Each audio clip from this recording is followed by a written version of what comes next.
Bueno, proseguimos con la clase. Un problema con mi Zoom. Proseguimos. Dentro de la libertad de expresión también se encuentra implícita lo que es la libertad de prensa, la cual en nuestro país ha sido regulada por la ley de comunicación. Entonces, como Estado garantista, debemos asumir que esto se ha manejado de una manera fraudulenta, ya que la libertad de expresión como derecho no debe ser controlado como si fuera o como si fuese un bien público, ¿no? Respecto al numeral 7, procedemos a leerlo. El derecho de toda persona agraviada por informaciones sin pruebas o inexactas emitidas por medios de comunicación social a la correspondiente rectificación, réplica o respuesta a su forma inmediata, obligatoria y gratuita en el mismo espacio u horario, ¿no? Respecto a esto, entendemos que una persona que culpe a otra del cometimiento de un delito sin ningún tipo de fundamento, ni por medio de la interposición de un proceso legal, estará encuadrando en el tipo penal de calumnia establecido en el artículo 182 de nuestro Código Orgánico Integral Penal. Sin embargo, no habrá lugar a responsabilidad penal si el autor de las calumnias se retractare voluntariamente por el mismo medio de comunicación que profirió la falsa acusación, tal cual lo determina el numeral 7 del artículo 66. De la misma manera, citamos el artículo 396 del COIP sobre contravenciones de cuarta clase, en su numeral 1, que establece una pena privativa de libertad a la persona que por cualquier medio profiere expresiones de descrédito o deshonra en contra de otra. Lógicamente, la contravención no será punible si las expresiones son recíprocas en el mismo acto, refiriendo que tal vez una persona no pueda acusar a otra el cometimiento de un delito, sin embargo, podría insinuar o podría insultar a otra, citando lo que son expresiones en descrédito o deshonra, ¿no? El término legal o la forma legal de defendernos en este caso sería el artículo 396. Respecto al numeral 8 del artículo 66, se toma en cuenta la libertad de culto. Para esto es importante citar el artículo 1 de la Constitución de la República del Ecuador, donde manifiesta que el Ecuador es un Estado laico, ¿no? Es decir, que carece de credo o que se encuentra sujeto, que no se encuentra sujeto o influido por ninguna religión. De esto se deviene, por ejemplo, la educación laica, que consiste en que los colegios no enseñen de religiones ni intenten obligar a estudiantes a profesarlas, ¿no? Asimismo, no se establecerán leyes acerca de la religión.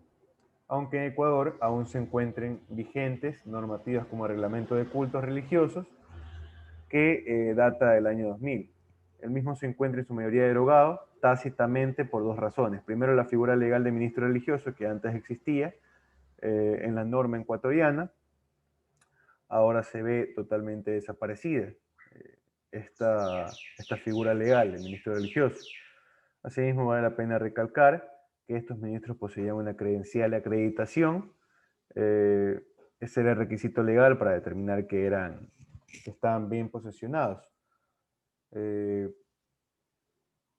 Segundo, tenemos que el Código Penal al cual hace referencia este reglamento de cultos religiosos ya no existe, ya que ha sido derogado por el COIP completamente.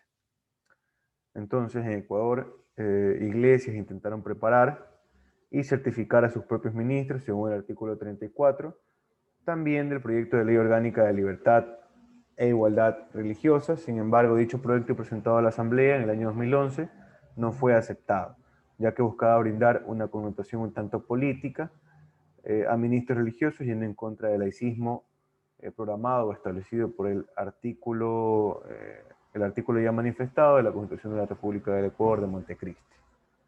Respecto al numeral 9 y 10 de este artículo, el artículo 66 acerca de la sexualidad, la orientación sexual y la planificación reproductiva consiste netamente en vivir la sexualidad de una manera libre, sin violencia, sin prejuicios, sin culpas, ¿no?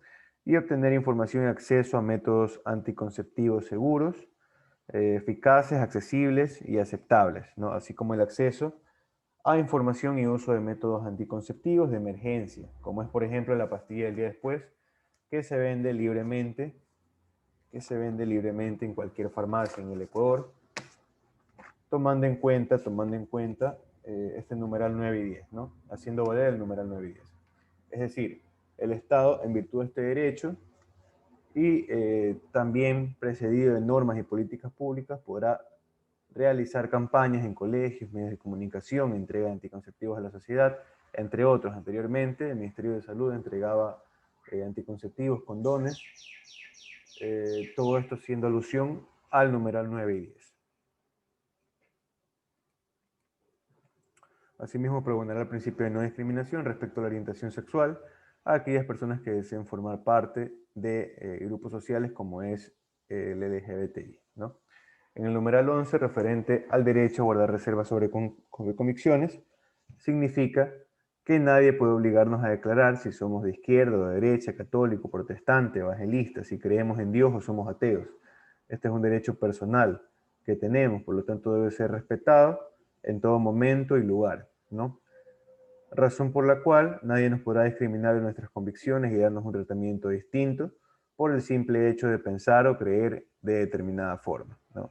Respecto al numeral 12 sobre el derecho a la objeción de conciencia, será necesario citar al filósofo de Derecho, Ética y Política, Joseph Raz, quien define la objeción de conciencia como una violación del derecho en virtud de que a la gente le está moralmente prohibido obedecerlo, ya sea en razón de su carácter general o porque se extiende a ciertos casos que no debieran ser cubiertos por esta persona, o que esta persona considere que no tiene la experticia necesaria para poder abordar estos casos. La objeción de conciencia se divide en tres grandes grupos.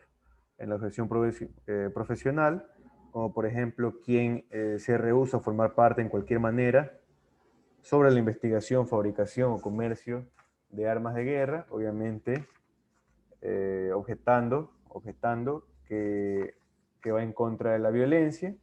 Así también tenemos la obligación médica u objeción sanitaria, a quien se rehúsa a intervenir en operaciones relacionadas con la interrupción voluntaria de embarazo, esto es el aborto, y también a la eutanasia, ¿no? Allí se plasma la contradicción acerca de qué sucedería si se legalizara el aborto libre en el Ecuador y cómo reaccionarían los médicos contratados en la seguridad social si no estuvieran de acuerdo con el aborto, ¿no? Y también está la objeción del servicio militar, de quien se rehúsa a cumplir con la conscripción o servicio militar obligatorio, anteriormente era obligatorio, que se presta siendo soldado durante el término previsto en la ley, o intervenir en cualquier guerra o conflicto bélico, de emplear ciertas armas. Una perfecta película para poder explicar la objeción de conciencia es la película Hasta el último hombre, basada en una historia real y que narra la historia del soldado Desmond II, quien era un hombre de fe y no creía en la violencia, pero quería aportar en la defensa bélica de su país. El desenlace es que, basándose en la objeción de conciencia acerca de portar armas, no disparó ni una bala, sin embargo salvó a más de 75 soldados en su rol de enfermero. Respecto al numeral 13 tenemos el derecho de asociación, tenemos preponderantemente la libertad de asociación sindical, que tiene concordancia con el artículo 326 de nuestra Constitución de la República del Ecuador, que textualmente afirma que las personas sin autorización previa y por su propia voluntad podrán crear sindicatos, gremios, asociaciones y otras formas de organización, afiliarse o desafiliarse libremente de los mismos. En concordancia, también tenemos el artículo 440 del Código de Trabajo. Citamos de la misma manera el artículo 165, que menciona que la única manera por la cual se pueden suspender o limitar el ejercicio de derechos como la inviolabilidad de domicilio, de correspondencia, libertad de tránsito, de información, y la que estamos viendo en este momento, la cual es la libertad de asociación y reunión, será cuando se declare el estado de excepción en el país por cualquier tipo de agresión, conflicto armado internacional o interno, grave conmoción interna, calamidad pública o desastre natural. Allí se podrá suspender o menoscabar lo que es la libertad de asociación y en todo caso la libertad sindical. En el numeral 14 tenemos la libertad de tránsito, que es la facultad que tiene toda persona de viajar o mudar su residencia, pasaporte u otro requisito, mudar su residencia en la República sin necesidad de ningún tipo de carta de seguridad, pasaporte u otro requisito semejante.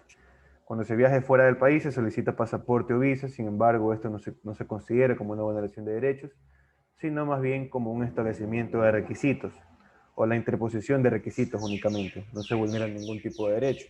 Asimismo, la única manera legal con la cual se podrá menoscabar la libertad de tránsito respecto a la salida del país es por medio de un juzgador, tomando en cuenta el artículo 522, numeral 1, de medidas cautelares, que son medidas para asegurar la presencia de la persona procesada, audiencia y asimismo cuando suceda cualquier tipo de calamidad que pueda generar un estado de excepción, que pueda generar la declaración de un estado de excepción en el país por parte del presidente.